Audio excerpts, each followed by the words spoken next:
Oh, yeah, man. So here we are, another episode of the Big B Mortgage Podcast. And today I am extremely excited because I've got just a phenomenal guy sitting in the chair across from me, Mr. Dan Humes. How you doing today, bro? Good, man. Yeah? Glad to be here. Thanks for having me. Hey, dude. Anytime we can get somebody from the Big D down to the Austin, it's all good, man. So, for those of you who aren't familiar with Dan Humes is a branch manager? What's the official title, bro? I am producing branch manager, would be the official title. Okay. And he runs a team up in the Dallas area. What part of Dallas especially? Because I know, like, when you get up into Dallas, man, it's just, dude, there's, like, Dallas proper, Plano, you know, all that stuff. Where are you at? So I am Dallas. I'm downtown. I live in Uptown. I got a branch in Addison, is the main hub. And then we have a little sub-hub in Uptown in one of our firms that we work with. Nice. We keep a desk in there. So you're managing like a team? Yep. How big is your team? On my own stuff, I got 2 assistants work on my own production. And then there's a co-manager that manages the branch with me that also produces. Yeah. And we have our duties split up. And then we have 4 or 5 LOs right now running under us. So nice, man. And, you know, without getting too much into the numbers, because I know a lot of these podcasts, people just want to go straight to the numbers. Like, oh, you're doing $20 million a month or whatever. Like, but before we get into, you know, the tremendous success that you guys are having up there, because it is truly impressive. I want to take it back. You know, I want to talk about your story. I want you to share with us how you got to this place, right? So, because everybody's got that journey. And for a lot of people out there, whether you're just getting into it or maybe you've been in it for a little bit and you're still struggling or whatever, it's always good to hear from guys and gals like, you know, in your position who have been there, were new, and then kind of graduated up to that level of success. So, was mortgage your first sales job? Yeah, man. For real? Mm-hmm. Hopped right into it. What did you do? Okay, but what did you do before that? College, straight up. For real? Mm-hmm. Dang, you're one of those few young bucks who... That's what they say. Who just went right for it. Okay, all right. So tell me about how that came about. Yeah, so I was I'm from Pittsburgh, Pennsylvania originally, all right. And I was in school for business finance. Yeah. You know, I just wanted to be the next Wolf of Wall Street or whatever. You know, I was dollar craved, just looking to make it big. And when I graduated school, I knew I was going to be real estate. Right? I didn't know commercial, residential. I couldn't even spell mortgage. I knew there was a finance side of it. There's like a T in there somewhere, right? I think so. Yeah. I think. I'm still trying to figure it out. Actually, when me and the girlfriend, we wanted to move south. Mm-hmm. She also from Pittsburgh. We were high school sweethearts, and her sister worked for AT&T on the corporate campus in Dallas. She was like, "Why don't you guys come down and check it out, Dan? You want to be real estate? There's opportunity here. It's warm." One thing led to another. I was in a call center, subprime, pitching 580 credit scores. Oh, 30 applications a day. Boom. Cold calling realtors, 300 calls. Was at that spot for about 2 months, 3 months before landing in movement, reinventing myself. And when I realized there were 800 credit scores out there and people with 20% down payments, it was a whole nother world to me. So, but that was it, man. We loaded up the car, came down, and I just started calling. Wow. So, call center, mm-hmm. right? I have another guy who was on an earlier episode who started in a similar fashion. So, call center. Like, was it wholesale, retail, what? Retail. So you were like, again, you were another classic case of like that whole boiler room kind of vibe or what? Low cubes, man. We get in there, throw in the headset, just start dialing. I mean, dialing for dollars. They had the charts. I'll never forget. I always wanted to make sure I was on top. Even if I wasn't closing anything, I wanted to make sure I had, you know, my 200 calls in for the day. And it was, 8 to 8, 12-hour days. I was banging on the phone. 200 calls a day. My record's 312, but who's counting? 312? That's brutal. I know. What kind of closing ratio do you get on something like that? Oh, man, it was bad. Well, so that was different because the company or the branch would provide us with leads. Sure. Those were the consumer direct leads I was calling on. And then I was calling realtors just asking for their turn down business. I mean, the true stuff you hear loan officers trying to make it or start relationships saying, give me this stuff and no one else can get done. That's what I was out hunting for, just telling the realtors, look, anything. You were just begging for the bad stuff. Yeah, anything. That's all I wanted. So not only are you dealing with whatever amount of rejection you had to go with throughout a course of a day, right? Like people telling you, kiss off or whatever. But then it's like when you do land one, it's like, okay, God, now I got to put this puzzle together. Wow. That's like, that's like true boot camp right there, bro. Yeah, it was a blessing, though, because that's what I really cut my teeth. Really got to see. It got me creative. Started right from the get-go in the mortgage biz. I was just thinking outside the box. Yeah. How to put this deal together, how to make it fit, how to help these people out. And that's great out. Because that kind of skill set just carries across, right? Like, I mean, the easy ones are the easy ones. Even though I would argue that there is no easy loan because you may have the best credit in the world and all the money on the planet, but there's always going to be something. You get a short appraisal then, or a rate shopper. There's something unique inside of it that's just going to like, oh my God, okay. Yep. Yeah. So, wow, man, okay. So, 200 calls a day, I'm assuming, and again, I keep talking about that. It's just that's such an astronomical number because I think, you run into a lot of people who struggle to make 30, right?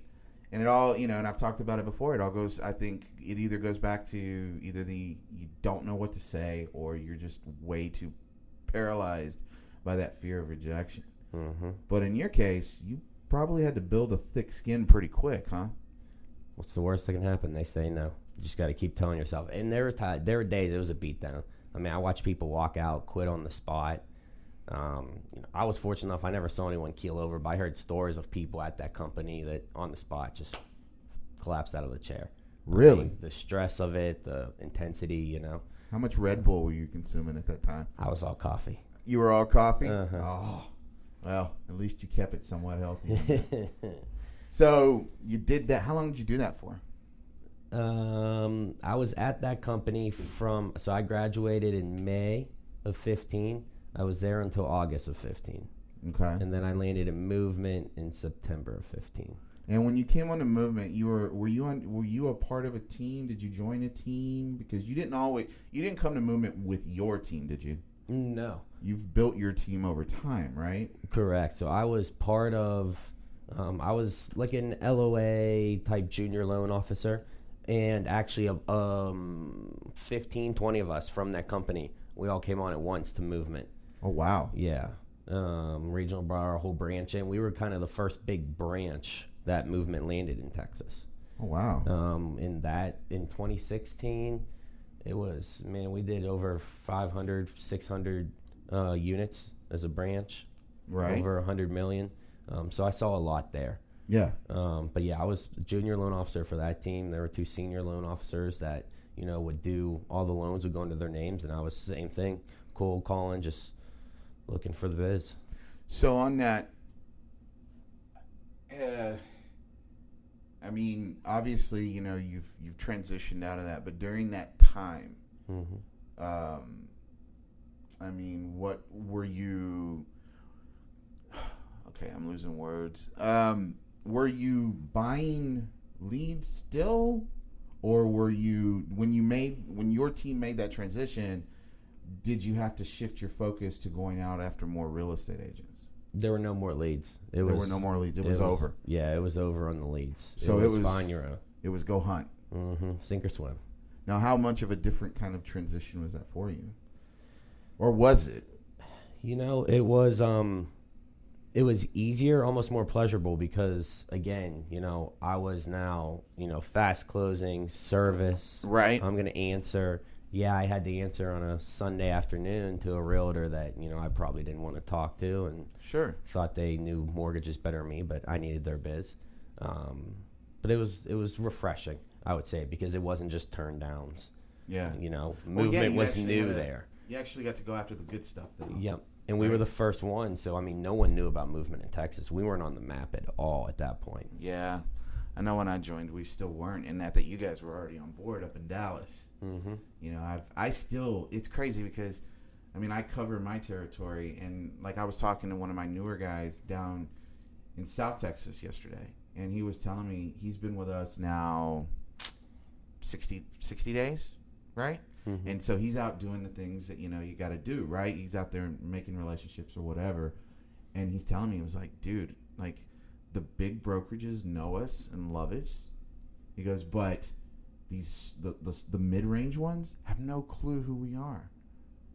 And it's, you know, so you still run into that even today, even though we, you know, as a company, we've been around the block a minute, I guess you could say, here in Texas. There's still so much opportunity out there. I mean, do you still run into people who haven't heard of it? Oh, yeah, for sure. I love when I get someone that hasn't heard of it, you know, because, you know, being here, everyone knows how it is. It's a good spot. It's an easy pitch. It goes over pretty well, you know, as long as you swim in the box and you know what you want to do here. Yeah, I love when I get those people that don't know. And you're not chasing turndowns? No, not anymore. Unfortunately. I have to fire those realtors now that send me their turn down business. So, yeah? Yeah. See, that you make a great point, because I think for a lot of people, and again, I think it goes to whether you call it your stable of referral partners or just your pool of relationships, right? Once you get to a certain level, there are certain referral relationships that are, I don't want to say toxic, but just not healthy. Yeah. Is that a fair statement? Absolutely true. And I think it's funny, like, for some people I've talked to, it's like, yeah, you may not want to work with that person anymore, and they look at you like, what? You want me to turn away business? It's crazy. A lot of people have a hard time wrapping their head around it, but, you know, again, it's a blessing, and we all have to go through it, you know. I'm not above it. I tell my guys when I first bring on loan officers, or if they're struggling, I'm like, if you just got to, clear your mind, go out and ask from turn down stuff, pick up some captive easy business, figure out if you can make it a deal. Yeah. You know, just get immersed back in that Aurora, you know, right. Just trying to find the deal. But don't be afraid to say no either. Yeah, once you get there, it is a really cool thing, you know, especially as fast as I've been. Only been, you know, it'll be 3 years with me in movement at the end of this year. To be at that spot, man, it's, you know, I count my blessings every day.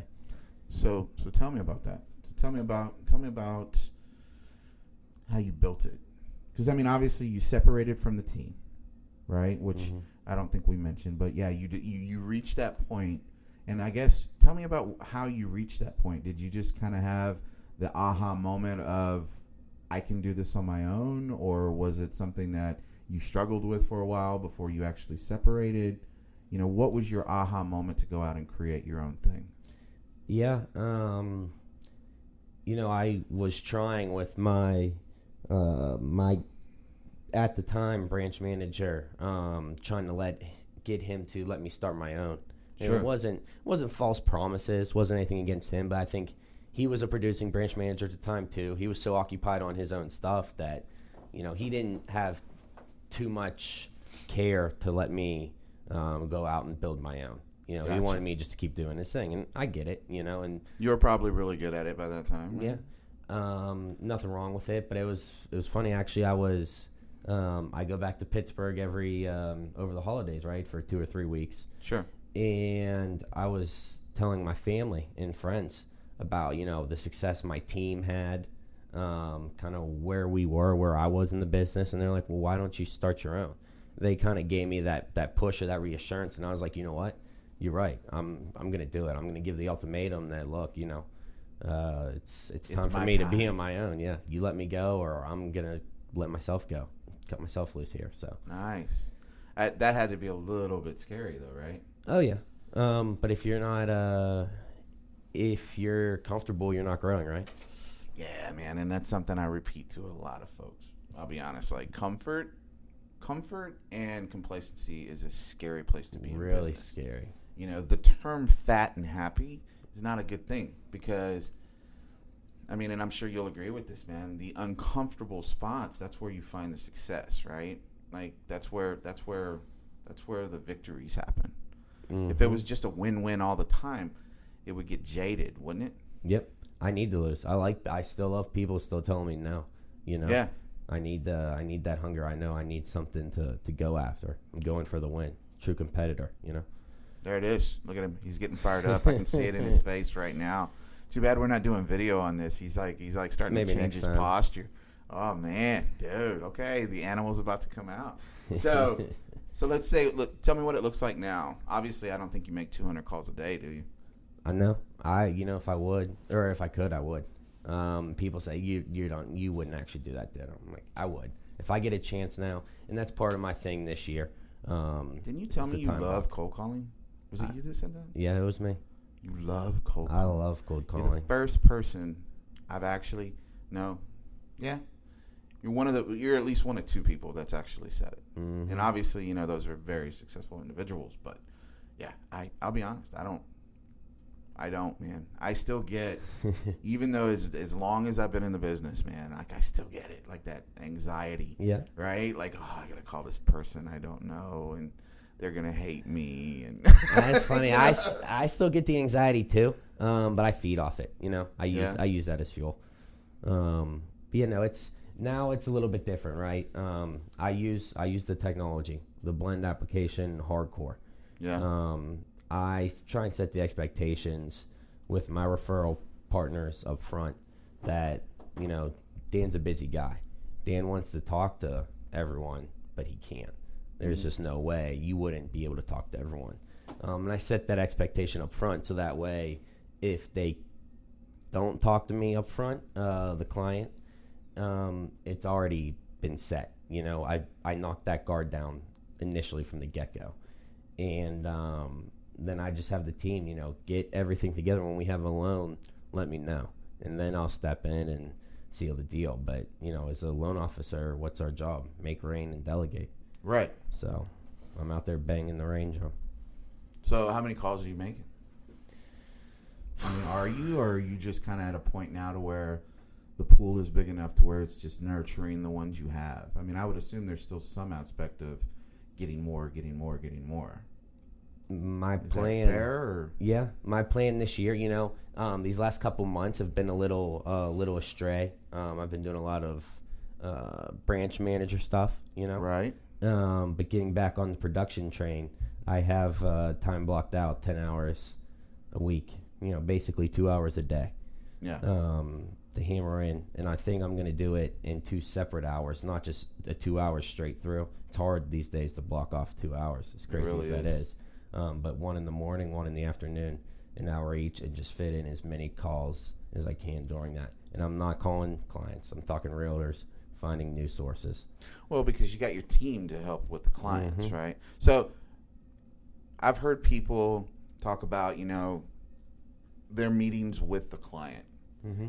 And I remember back in the olden days, if you will, when I used to originate, I didn't have all this beautiful online technology of, online applications or any of that stuff. Like an online application for me was doing it over the phone.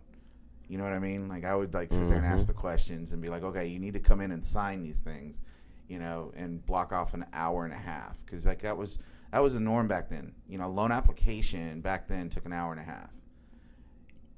Nowadays, I know with certain aspects of technology, I've heard you can do it in as little as 38 minutes. But I've heard people say that their engagement with the client, unless there's an issue post-application, is roughly 30 minutes. Is that the same for you, or is it a little different? That would be on the high end. Okay. That's what I offer up is a half-hour phone call window. Or face-to-face consultation. Mm-hmm. But really, man, I'm looking 5-10 minutes. I want to be in and out. Too many cooks in the kitchen. I'm not trying to overcomplicate it. I want my team to handle it. It's their loan. Yes, it's my name. I'm the loan officer, but if they're controlling it the whole way, you gotta let go. You have to let go. It's my biggest piece of advice to every other originator that I talk to, myself. Just let it go. Yeah. It's hard. It is, right? It's hard. I know for a lot of guys, too, especially the old school way, phone app, paper app, wants to see all the documents. For me, why, Yeah. I believe in other people's Competency. They can Right. calculate the income. I Right. believe they're looking at the bank statements and making sure there's no deposits in there. And then I'm not upset if they make a mistake. I know things Well, are you going to can't come be. up. Yeah. I mean, we all screwed our loan applications up at one point or another too, right? Absolutely. We all made that mistake. For me, it was, more often than not. Thank God I had a really good processor back then. Man. Well, me too. That's why I Yeah. let the team do it. I mess it up too bad. See, and that's something that, and I'm seeing it with members of my team now, is, they're at that level to where they're just creating a tremendous amount of opportunity, but they're struggling with just what you just said, letting go, Mm-hmm. right? It's one thing to build the machine. It's another thing to let the machine run. Mm-hmm. Is that fair? Absolutely. So how did you get to the point where you decided to let go? It's truly a leap of faith. Okay. You just got to do it. There's no secret recipe to that. It's just doing it. There's just no other way. You got to wake up one day on the right side of the bed and say, that's it. I'm not touching my loan applications anymore. Wow. And then just It's set a that scary clear. moment. But, I mean, I'm sure you monitor. What do you do? Manage off the reports? Do you do a weekly I run a meeting? very, very tight pipeline report every morning. I'm reviewing that. 2 or 3 reports, actually. I'm starting to get a little bit too inundated with my reports. And then all day in the background, I have the report up. I'm making sure things are pushing along. But yeah, and then I'm just, I'm always asking my team too, what can I help you with? I'll be the first one to call up a borrower and say, hey, we actually need this, or where are the bank statements at? Sure. I'm a big servant leadership guy. Still got to get your hands dirty. I don't want to make it seem like I'm Mr. Don't touch a loan application. Right. Close all this, Yeah, you're not sitting in the ivory tower. But, yeah, you just got to do it, man. Well, yeah. But again, it goes back to fear, Mm-hmm. I think, for a lot of folks. So let's talk about, let's get some advice going here. I mean, obviously you said that would be, letting go would be the advice you would give to an existing LO or someone who's building that team. But what advice would you give to someone? And again, I don't want to limit it to just mortgage, right? Because to me, sales is universal, Mm-hmm. right? Whether you're selling widgets, whatever, it's sales. So what advice would you give to someone who is maybe coming into mortgage, maybe they're starting to sell real estate? Like, what's the first Dan Humes nugget I could throw out? Confidence. Yeah. Your clients, customers, prospects, team, managers, your boss, they see it. People have EQ. They can sense when something's not right. Right. And I know, if there's been a couple days, doesn't happen too often, but if I'm having a bad day, or if I just, I'm so pissed off that I can't deal with it anymore, I just shut it down, go home. It's better just to close off, because that wears, and that affects your sale, affects your team. You can blow it. Yep. And it's better just to walk away at that point. But just confidence, if you're not confident in your team, you're not confident in operations, why are you going to buy from someone that, right, doesn't believe in what they're selling? Exactly. That's a salesman. I'm helping people. Yeah. Because I truly believe in what movement does, our process, whatever it is that you're selling, whether it's, this is the best chocolate bar you could ever taste, or, this is the best loan product you could ever have. Right. If you don't believe it yourself, you can't expect Don't your sell client it. to. Yeah. Don't sell it. You'll do more damage than you'll do good. Mm-hmm. Like, you may fall over a sell once in a while, but you'll never be truly great. I completely agree. The one thing I would say to that, though, is don't confuse confidence with knowing every guideline in the book. No. You know what I mean? Because I've run into those guys and gals who it's like, oh, well, I'm gonna dig into all regs first before I go call on real estate agents. And it's like, why? Yeah, no. Why? No. Like, you can know every guideline in that book, but when you get out and you talk to that referral partner, guess what? They don't. And I'm not saying to mislead people, but it's okay to say I'm not sure. Let me check. Oh yeah. You know what I mean? But don't confuse confidence with, knowledge per se. As tricky as that may sound. Yep. But yeah, confidence definitely. You don't want I think to parlay into that too. You don't want the confidence to turn into cockiness. Oh God. Either, no. You gotta keep that humility. You gotta stay humble. Yeah. It's a big problem I see with a lot of people. A lot. They buy into their own special brand of BS. Mm-hmm. Next thing you know, they think they're a walking Nike or something like that, and it's like, no. And I've seen the rise and fall of that type of individual. So yeah, humility. Okay, so we got confidence, we got humility. Honesty is a big one for me. Yeah. Personally, professionally, if you're not honest with everyone, including yourself, I try and be very self-aware. I let my team know what's going on. We have a pretty good relationship, especially in my own personal production. Right. I really like to know what's going on in their lives. I want them to know what's going on in my life, try and help each other out. And I keep it that way. And, it's easier to build trust. Sure. That way. Okay. Excellent. So that kind of sounds like it leads into relationships, right? Mm-hmm.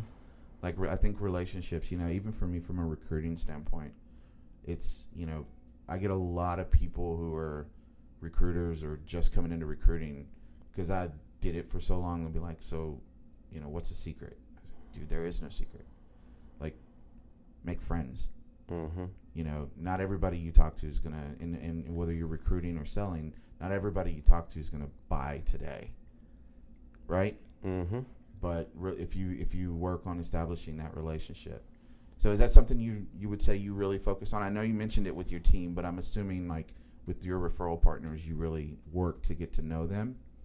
Big time. Yeah. I like to know birthdays is a big one, right? Because especially in today's world, you get so many with politics and religion. It's hard to, hammer in on any of that, and step around some of that. And I don't even play the game, birthdays. Everyone, almost everyone celebrates their birthday, you know. So I try and get birthdays is a good one.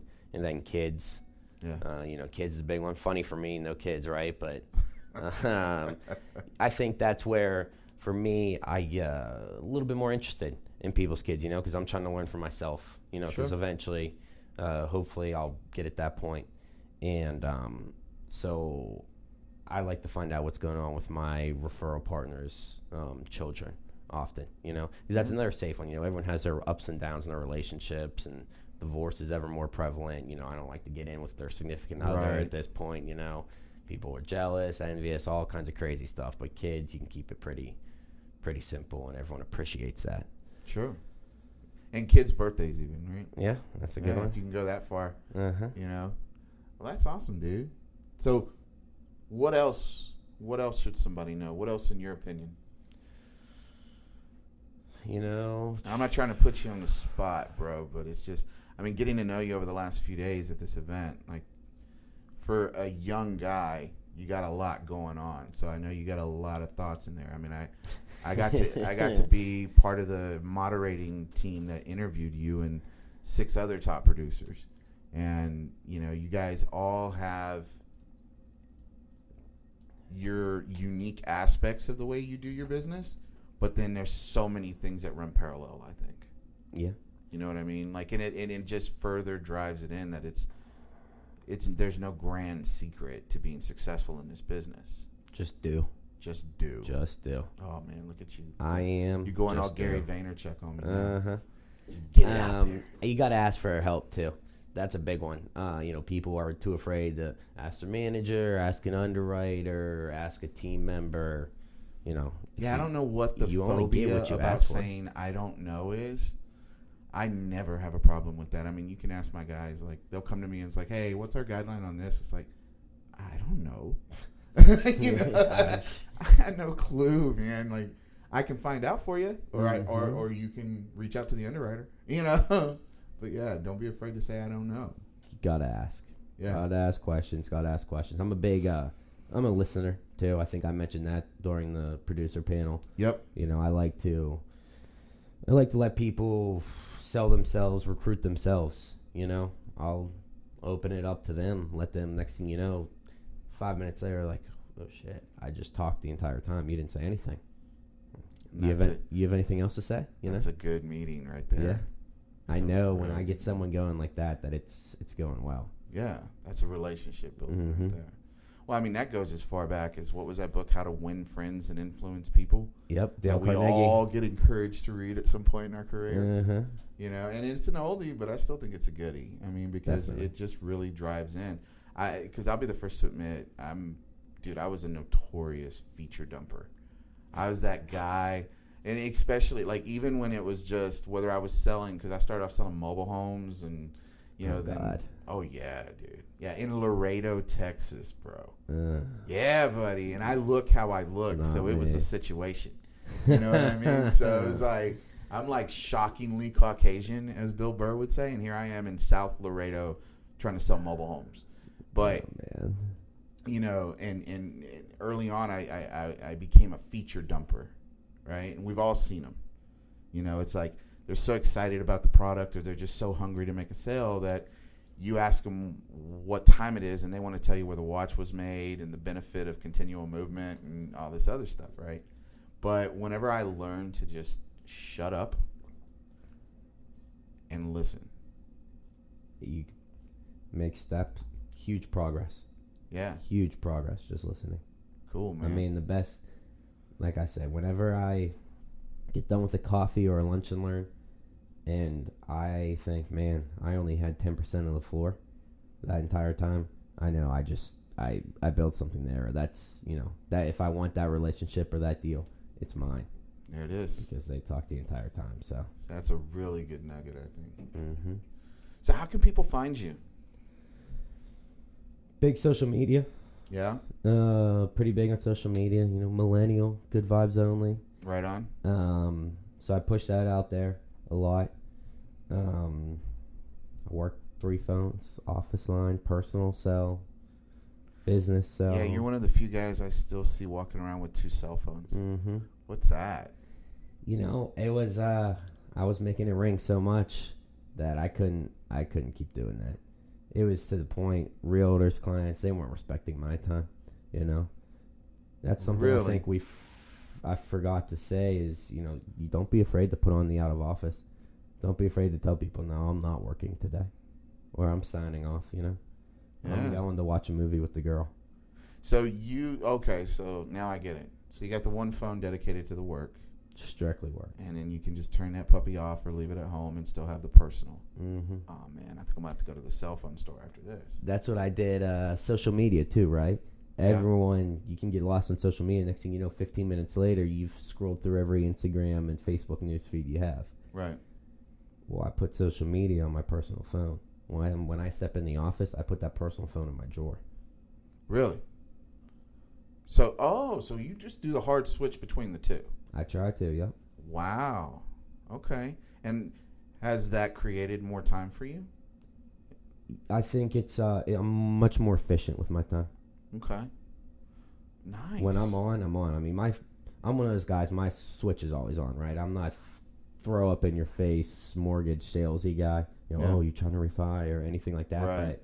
But, you're not pitching the guy in the men's room? Yeah, no. Not me. Maybe when I first got in, that was me. Sure. But, no, it's, you know, I like to, now I'm focused on it. Right. Because, you know, I tried to have balance. You know, again, it's just me and the girlfriend, so it's not like, you know, I have a huge, big family or a bunch of other commitments, but I realized I got to start to harmonize some balance between work life, pleasure, play, and the professional style. So that's why I rock the 2 phones. And then the social media, like I said, that's all my personal time. So I did notice, you know, you are sporting the Android and the iPhone. Mm-hmm. Right? So you're just keeping it even on that front. 2 8+. So preference. Are you an Android guy by heart or an iOS guy by heart? You know, or you don't really give a crap either way. Honestly, I don't care. Yeah. They both have their benefits. Yeah. I know that's kind of a stupid, hokey question, but it's just, you know. I think the Apple, you know, the Apple's a little bit more efficient. I still like what Apple's doing.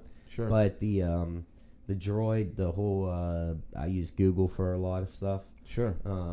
Just syncs up a little bit better with the Droid that way. Right. Because that's actually, I left Apple for a while and went to Droid when I first came to the movement because everything was Microsoft. And Yeah. so I tried to Yeah, consolidate. as you can see, I'm like a walking Apple commercial, dude. I say that. Yeah, dude. It's just, for me, I guess I'm getting to that age where I don't want to figure a bunch of crap out. You know what I mean? Like, yeah, I figured out how to create this podcast thing, but, you know, like, I don't want 15 different devices if I can just sit there and plug my Apple TV in and all my crap's just going to talk to it automatically. Like, it's, you know. And, dude, can you believe where we're going with this technology stuff? And I'm not. It's crazy, man. You know, like, I know we got a lot from the summit we did, you know, and there's a lot of changes coming in our industry. But, I mean, I'm more referring to just the ease of life now. You know what I mean? Like, are you into that or Big time. Yeah? What's your big techie splurge? You know, I'm really starting to mess around with the Alexa a lot. Really? I would like to do the whole smart home thing. We're still in an apartment, me and my girlfriend. It's funny, you know, you sell houses and mortgages all day, and here I am renting. Bro, I rent. Uptown Dallas. I still rent. Uh-huh. I've been in Austin for 5 years, and I haven't bought a house here yet. You heard it, people. I got investment property, so that's why I always tell people, I'm like, I own property. Yeah. I just, but no, I like the whole smart home. You know, good morning Alexa, turns on the air conditioning. Yep. Freaking starts frying your eggs and bacon. Yep. Gets your shower turned on. That's crazy, man. So it's crazy. Dude, I had been looking at, because they got the smart lights. Yep. So I had been sitting there geeking over that for a while, and I finally went out and I threw the gauntlet down and I bought some, right? I bought that Philips Hue multicolor smart light, blah, blah, blah, blah kit. How is it? It's the bomb. Oh, man. I bought the kit with the 4 multicolor bulbs. Now, you can get it cheaper if you just go white, but if you really want to create that experience, you get those multicolors. More expensive, obviously. Mm-hmm. And then they sell the strip lights that sync up too. So I bought the strip lights that go behind like the TV or under the couch or whatever. That's awesome. And I sat there, dude, I was like a kid in a candy store, man. It was just like, oh my God. But now it's like I walk in, like, for example, my wife, she likes to, you know, she stays up later than I do, right? And so she'll either be watching TV or doing like Sudoku or something like that. And so, like, I can just literally be like, hey, and I'm not going to say it because she'll chime in, but, you know, set my lights to, you know, Nelda reading. And, you know, and it's like this automatic dimming and turning off my lamp. And it's crazy. Oh, my God. It is Big Brother show. It makes me wonder, you know. Yeah. Well, but, I mean, you said it yourself with the Alexa thing, too. I mean, yeah, they're or the cameras, you know, and it's I know people who are really big about putting the tape over their camera, and especially if you watch like that show Black Mirror on Netflix. Yeah. Oh man, that'll scare the hell out of you. Really makes you wonder. Yeah. So it's cool. Even though, yeah, I'm probably gonna get chipped before I know it. You know what I mean? But it's fun. So if you are into that, I gotta recommend those smart lights, dude. I gotta try. I've been meaning to try them. I have a couple other buddies that have tried them out. I want to try the. Have you seen that Amazon store? You just walk out with the stuff. Yeah, you don't isn't even there check only out. one in Seattle though? I believe so. Yeah, that's. I mean, I gotta check it out. Yeah. Well, you know, and I hate the lines, man. I despise the lines. I'm a millennial to the max. You know, I don't like to waste that time. I'm just an old guy who has millennial tendencies, I guess. Yeah, because reborn again. Much rather Instacart it. You know, like, buy now with one click, man. It's crazy. Yeah, it's funny. Girlfriend will ask, "What did you order?" Again, I'm like, I forgot. It just popped up on Instagram. Buy with one click. Well, and then let's face it, man. With Amazon, it's like you can just create lists. To buy later, and next thing you know, oh yeah, I forgot I need that. Then it's on sale in 2 days, oddly enough. Right. Like, how did you know that it needs to be on sale? Do they do the same day delivery in Dallas on certain things? 2 hours. 2 hours. Dude, isn't that nuts? I actually just did a loan for one borrower. He stops on his way home from work every day at one of the Amazon, outlets or hubs or whatever. And if any of his neighbors have deliveries, he gets paid to deliver it. So he just scoops, and they just deposit same day, deposits into his bank account. So, I mean, he'll deliver, 5 or 6 packages to other people, to, neighbors in the neighborhood, and he gets an extra, $50, $100.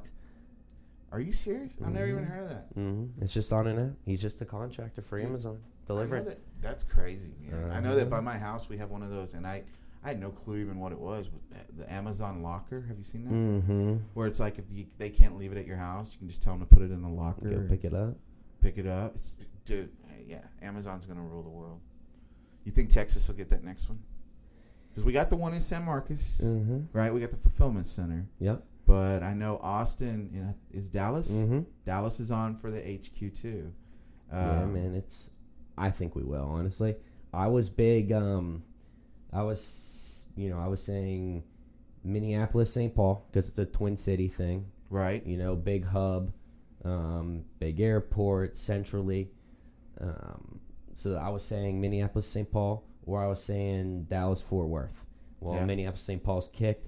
Now I am starting to think Atlanta too, because that's a big hub, right? And that kind of ties in the South a little bit. But I don't think Amazon wants to get that far east yet.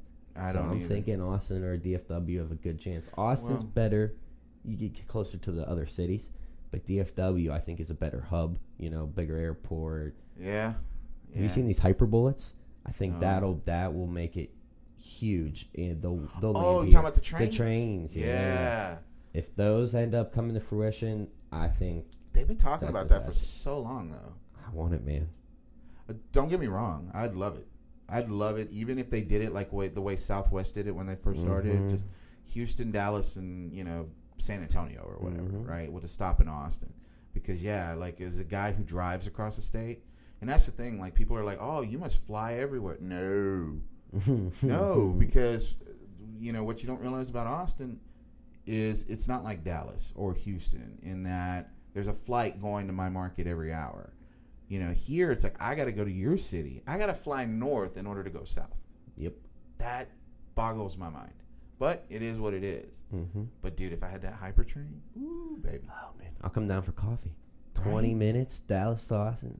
Well, I mean, have you seen those pimped out buses they have now? Uh-huh. To where it's like an executive bus. Those are goofy, yeah. Yeah, but somebody's still doing it. Somebody's taking it.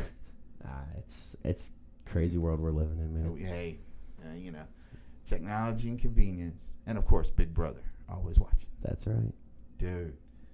Well, man, I appreciate you coming in today, brother. This has been fun. Appreciate you having me. You got anything else you want to add to the listeners before we wrap it up? I've been starting to blast this out there a little bit. Don't hesitate to reach out. People always think, "Oh, Dan's so busy." I'd love to pick his brain. Shoot me an email. Yeah. Text me. What's your email? Daniel, Humes, HUMES, @movement.com. There it is. And they can find you on Facebook. They can find you anywhere, right? The Humes team. # the Humes team. We're all over. Yeah. Yeah. Find me Facebook, Instagram, email, text, phone call. I'm around. He's got 2 phones, people. You can get him one way or the other. If one ain't working, the other one surely is. That's right. Well, awesome, man. Well, I appreciate you taking the time today, dude. I know you got a lot going on today. No, I appreciate it. It's been real. We'll have to do it again sometime. Absolutely. I do smell an episode 2 coming on for you. Cool. All right. I'm looking forward to it. Well, hey, everybody. I hope you enjoyed this episode. And if you did, like it, share it, comment on it. Give me a review. Let me know what we're doing good. And, don't tell me what we're doing bad. Just kidding. But seriously, like it, share it. Give me some feedback. Let me know what you want to hear more of, what you want to hear less of. And until next time, stay social, everybody. Bye-bye.